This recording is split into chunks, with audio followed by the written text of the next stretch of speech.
mbokk yi fas yéene nañ ci àjjuma gi dégtal leen xibaaru météo yi li ciy gën a fees mooy ay niir am nañ ko mais niir yooyu ci bët gànnaar lañ koy am diggante Ndar Podor ba côté Matam ay niir yu xaw a yem la li ci des yëpp asamaan su leer la ñuy am loolu nag ànd nag tàngoor yoo xam ne mi ngi dugg ndànk maanaam dañoo nekk ci wàllu sedd ak tàngoor mais sedd bi duggagul ba tey dimanche dañ commencé di am ay tàngaay buy dugg tuuti dëgg ko ci bët gànnaar bi xaw a jéeg tuuti ci digg réew mi du nen sedd bu fes mais war duñu bari bàyyi xel la ñu xool nag niir yooyu nu muy demee niir yi ma leen wax noonu daanaka ay niir bëri wuñ ko comme ni ma ko waxee ay niir nañ ko am ci bët gànnaaru réew mi diggante Podor Ndar ba côté Matam nañ fa am ay niir yoo xam day jóge ci géej gi daal di wàlli dugg ci biir réew mi côté bët Saalum boo la xoolee asamaan si dina gën a leer parce que foofu jant bi foofu lay gën a fenkee bu ñu demee tey ci guddi àjjuma gi jëm ci samedi ñu xool seddaayu guddi gi nu muy demee seddaayu guddi gi ñu gën a fës ci côté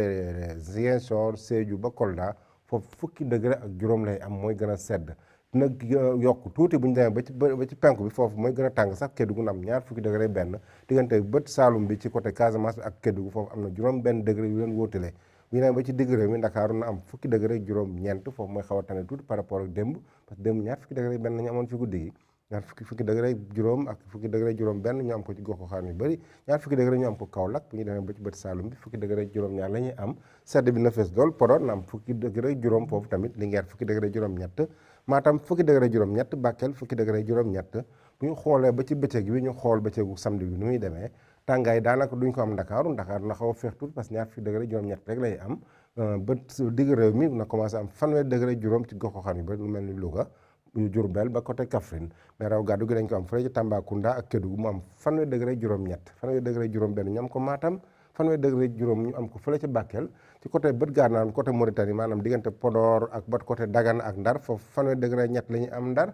am fanweeri degré ñeent fële ca Podor bu ñu ba ci côté Linguère foofu na am fanweeri degré ñeent donc ci bëccëg gi loolu li ci des yëpp nag ay température daanaka du wuute loolu bu baax asamaan soo xam pareen saa ñu gis jant bi pareen saa itam mu nëbbu tuuti donc mbokk yi bu ñu ko tënkee sedd bi nga xam amoon nañ ko mi ngi fi ba tey ci guddi gi jëm ci fajar mais diggante dimanche jëm kaw tàngaayu bëccëg bi nañ ko commencé jëm tuuti maanaam du tàngaay bu dugg sax mais diggante sedd boo xam wàññeeku na tuuti ci fan yi ci maanaam ci bëccëg gi nga xam dañ ko daan faral di am donc mbokk yi lañ doon lañu indi loon tey ci àjjuma gi mais bu leen fàtte dem ci suñu site yi ay YouTube Twitter ak Facebook pour ay xibaar yoo xam ne dañ ko ràññale loolu lañ leen tey di leen dégg daje ba suba ak jàmm wasalaam